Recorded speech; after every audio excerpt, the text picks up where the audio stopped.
Hello everyone, నమస్తే. Welcome back to my channel Ishmanu wonders. ఈరోజు మన ఛానల్లో టేస్టీ ఎమ్మీ డెలిషియస్ చికెన్ పచ్చడి ఎలా ప్రిపేర్ చేసుకోవాలో చూపించబోతున్నా అండి. వీడియో ఎక్కడ స్కిప్ చేయకుండా లాస్ట్ వరకు చూడండి. పక్కా కొలతలతో టేస్టీగా చికెన్ పచ్చడి ఎలా ప్రిపేర్ చేసుకోవాలనేది చూసేద్దాం. ఇప్పుడు వీడియో ఎవరైనా ఫస్ట్ టైం చూస్తున్నట్లయితే ప్లీజ్ దయచేసి లైక్ చేయండి, సబ్స్క్రైబ్ చేయండి. చూడండి, ఇక్కడ చూపిస్తున్న విధంగా నేను కిలో చికెన్ తీసుకున్నానండి. విత్ బోన్స్తోనే తీసుకున్నాను. మీరు వితౌట్ బోన్స్తో కూడా తీసుకోవచ్చు. సో ఇలా నీట్గా వాష్ చేసి చికెన్లో కొద్దిగా పసుపు అలాగే కొద్దిగా సాల్ట్ యాడ్ చేసుకుని మంచిగా ఒకసారి అంతా మిక్స్ చేసుకుని ఒక 10 to 15 మినిట్స్ పక్కన పెట్టేసుకోవాలి. ఇప్పుడు మెయిన్ ఇంగ్రీడియంట్స్ చికెన్ మసాలాని ఎలా ప్రిపేర్ చేసుకోవాలో చూద్దాం. ఒక అనాస పువ్వు, 4 లవంగాలు, చిన్న దాల్చిన చెక్క, 3 యాలకుల్ని, ఒక 3 లేదా 4 నిమ్మకాయలు జ్యూస్ తీసుకొని ఇలా పక్కన పెట్టుకోవాలండి. ఒక 40 to 30 గ్రామ్స్ వరకు అల్లం వెల్లుల్లి పేస్ట్, 2 టేబుల్ స్పూన్ల ఆవాలు, 1 టీ స్పూన్ మెంతులు, ఒక 30 గ్రామ్స్ వరకు ధనియాలు, 10 నుంచి 15 వెల్లుల్లి, అలాగే 1 స్పూన్ జీలకర్ర యాడ్ చేసుకోవాలి. చూడండి, ఒకసారి పాజ్ చేసి మొత్తం అన్నీ మీరు ఒకసారి చూసుకోండి. లాస్ట్లో కరివేపాకు మాత్రం ఖచ్చితంగా ఉండాలి. ఇప్పుడు ఒక ప్యాన్ పెట్టుకొని ఇందాక చూపించిన ఇంగ్రీడియంట్స్ అన్నీ కూడా ఒక్కొక్కటిగా వేసుకుంటూ నెమ్మదిగా ఫ్రై చేసుకోవాలండి. అంటే మీడియం టు లో ఫ్లేమ్లో పెట్టుకుని మాత్రమే ఫ్రై చేయాలి. ఎక్కువ ఫ్రై చేయొద్దండి, లేదంటే చేదొచ్చేస్తుంది పచ్చడి అనేది.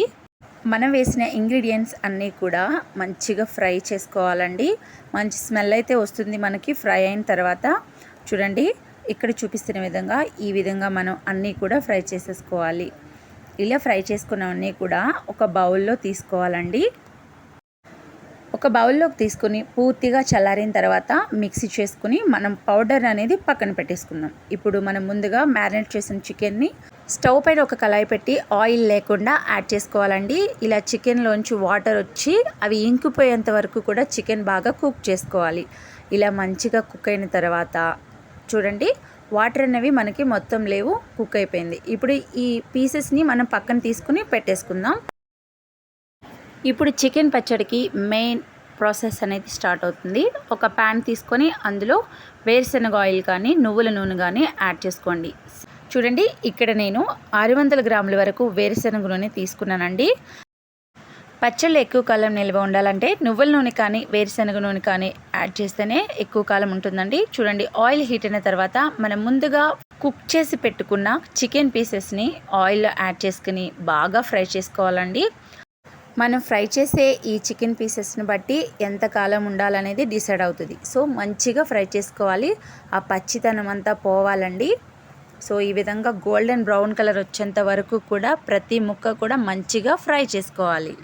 చూడండి, మనం వేరుశనగ ఆయిల్ వేసాం కదా, ఎక్కువగా పొంగుతుంది అనుకుంటే కొద్దిగా చింతపండుని ఆయిల్లో యాడ్ చేయండి. ఆయిల్ అనేది పొంగకుండా ఉంటుంది. చూడండి, చికెన్ ముక్కలు అనేవి మంచిగా అన్నీ కూడా ఈవెన్గా మనకి కలర్ అనేది చేంజ్ అయిపోయిందండి. మంచిగా ఫ్రై అయిపోయినాయి ముక్కలు. ఇప్పుడు ఇవన్నీ కూడా ఒక బౌల్లోకి తీసేసుకోవాలి. ఇప్పుడు అదే నూనెలో ముందుగా ఫ్రెష్గా నూరు పెట్టుకున్న అల్లం వెల్లుల్లి పేస్ట్ని యాడ్ చేసుకుని పచ్చి వాసన పోయేంత వరకు మనం ఫ్రై చేసుకోవాలండి. చూడండి, ఈ విధంగా మంచిగా ఫ్రై అయిన తర్వాత ఇందులో ఒక 40 గ్రామ్స్ వరకు ఉప్పుని యాడ్ చేయాలి. ఆ తర్వాత ఇందులో 100 గ్రాముల వరకు కారంని యాడ్ చేయాలండి.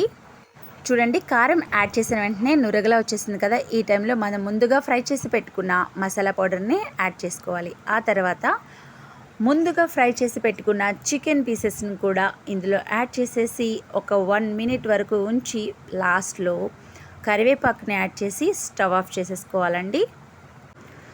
అబ్బా, ఎంత టేస్టీగా ఉంది కదా, చూస్తుంటే నోరూరుతుంది. ఇంకా అయిపోలేదండి, ఇంకాస్త ప్రాసెస్ ఉంది. ఇప్పుడు వేడివేడిగా ఉన్నప్పుడే వెల్లుల్లిని యాడ్ చేసేయండి. ఈ వెల్లుల్లి ఊరిన తర్వాత చాలా అంటే చాలా టేస్టీగా ఉంటుంది. ఒకసారి అంతా మిక్స్ చేసుకుని ఈ పచ్చడి అనేది పూర్తిగా చల్లారనివ్వాలండి.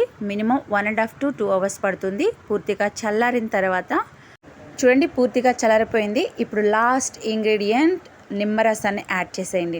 చూడండి, అంతా ఒకసారి మిక్స్ చేసుకున్న తర్వాత సర్వింగ్ బౌల్లోకి సర్వ్ చేసేసుకుందాం. ఎంతో టేస్టీ అయిన chicken pickle, 1 kg chicken pickle ready అయిపోయిందండి.